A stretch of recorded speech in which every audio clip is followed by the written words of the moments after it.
याच संदर्भातल्या आणि महाराष्ट्रभरातल्या आणखीन काही महत्त्वाच्या बातम्या पाहूयात माझं गाव माझा जिल्हा मधून। बारामतीमध्ये सुप्रिया सुळे विरुद्ध सुनेत्रा पवार यांच्यामध्ये लढतीचे स्पष्ट संकेत। सुनेत्रा पवार यांची माहिती देणारा आणि कार्याचा आढावा घेणारा विकास रथ फिरू लागला। रावेर लोकसभा मतदारसंघातून शरद पवार गट निवडणूक लढवणार तर जळगाव लोकसभेची जागा ठाकरे गटाला मिळणार। पवार गटातल्या वरिष्ठ नेत्याची एबीपी माझाला माहिती। ठाकरे गटाचे ज्येष्ठ नेते आणि हिंगोली लोकसभा संघटक डॉक्टर डी.बी. चव्हाण यांचा वंचित बहुजन आघाडीत प्रवेश। प्रकाश आंबेडकर यांच्या यशवंत भवन या अकोल्यातल्या निवासस्थानी पक्षप्रवेश। रत्नागिरीच्या संगमेश्वर तालुक्यातल्या कसबामध्ये छत्रपती संभाजी महाराजांचा राज्याभिषेक सोहळा संपन्न। सकल हिंदू समाज आणि शिवप्रतिष्ठानच्या वतीने आयोजित सोहळ्याला मोठ्या संख्येने नागरिक उपस्थित। भंडाऱ्यातल्या सुकळी गावामध्ये भाजपची गाव चलो अभियान यात्रा। रात्री उशिरापर्यंत रंगला गावकऱ्यांशी गप्पांचा फड।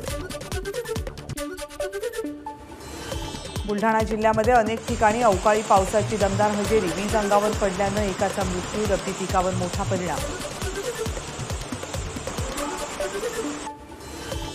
वर्ध्यातल्या आष्टी आणि कारंजामधल्या काही भागांमध्ये वादळी वाऱ्यासह पाऊस। गहू, हरभरा, संत्रा या पिकाला मोठा तडाखा।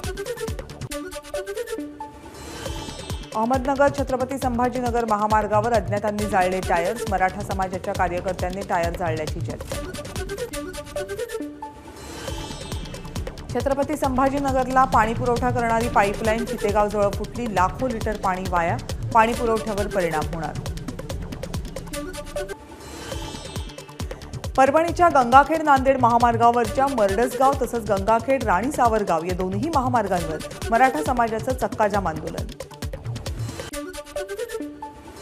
हिंगोलीतल्या वेगवेगळ्या मार्गांवर मराठा समाजाकडून रास्ता रोको। मनोज जरांगेंच्या आंदोलनाला पाठिंबा देण्यासाठी रास्ता रोको।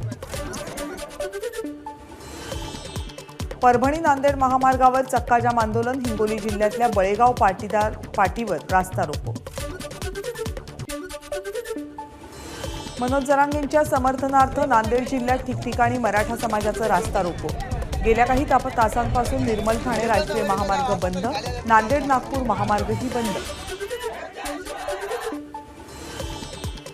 सोलापूर जिल्ह्यातल्या बार्शीमध्ये मराठा बांधवांकडून कडकडीत बंद। मनोज जरांगे यांच्या समर्थनार्थ।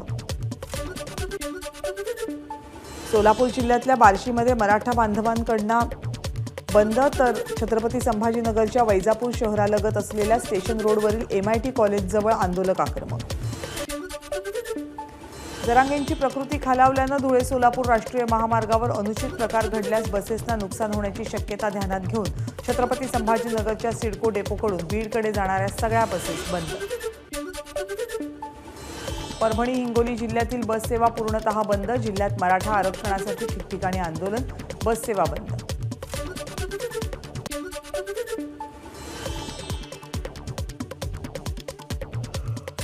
आपत्ती व्यवस्थापन पथकानं 50 तासांनंतर टॉवरवर चढलेल्या आंदोलकांना सुखरूप उतरवलं। धनगर आरक्षणाच्या मागणीसाठी बुलढाण्यातल्या खामगाव तालुक्यातल्या लाखनवाडा इथे 2 युवक चढून बसले होते मोबाईल टॉवरवर। सोलापूरमधल्या सकल मराठा समाजाचे आंदोलक काँग्रेस आमदार प्रणिती शिंदेंच्या घरासमोर। प्रणिती शिंदे मुंबईत असल्यामुळे दूरध्वनीवरून संपर्क साधत संताप व्यक्त। सोलापूरमध्ये मराठा आरक्षणासाठी मराठा समाजाचं आंदोलन। भाजपचे आमदार विजयकुमार देशमुख यांच्या घराबाहेर आंदोलन। धाराशिव जिल्ह्यामध्ये मराठा आरक्षणाच्या मागणीसाठी आंदोलन। कळमढोकी मार्गावर टायर जाळले। अमरावतीतल्या दर्यापूरमध्ये संयुक्त किसान मोर्चाच्या वतीने बंद। बाजार समितीसमोर रास्ता रोको। भंडाऱ्यातल्या पिंपळगावमधल्या शंकरपटाची शतकोत्तर वाटचाल। 300 पेक्षा जास्त बैलजोडींचा सहभाग। बीडच्या रामेवाडी गावातल्या शेतकऱ्याचा नवा प्रयोग। जगन्नाथ अंबुरे या शेतकऱ्यानं 2 एकर कलिंगड पिकाच्या माध्यमातून घेतलं 5.5 लाख रुपयांचं उत्पन्न। वर्ध्यात क्विज स्पर्धेच्या माध्यमातून विद्यार्थ्यांमध्ये वाहतूक नियमांची जनजागृती। रस्त्याच्या कडेला टॅगच्या साहाय्याने सोडवली जाते प्रश्नावली। छत्रपती संभाजीनगरमधून एका तरुणाला एनआयएने घेतलं ताब्यात। इसिसच्या संपर्कात असलेले तरुण शहरात मोठा घातपात करण्याचा संशय। मालेगाव शहर आणि परिसरातून दुचाकी चोरी करणाऱ्या टोळीला बेड्या, चोरट्यांकडून 13 दुचाकी जप्त.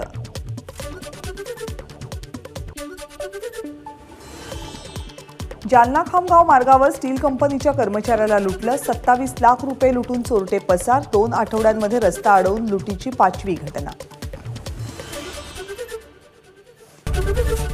एबीपी माझा, उघडा डोळे बघा नीट.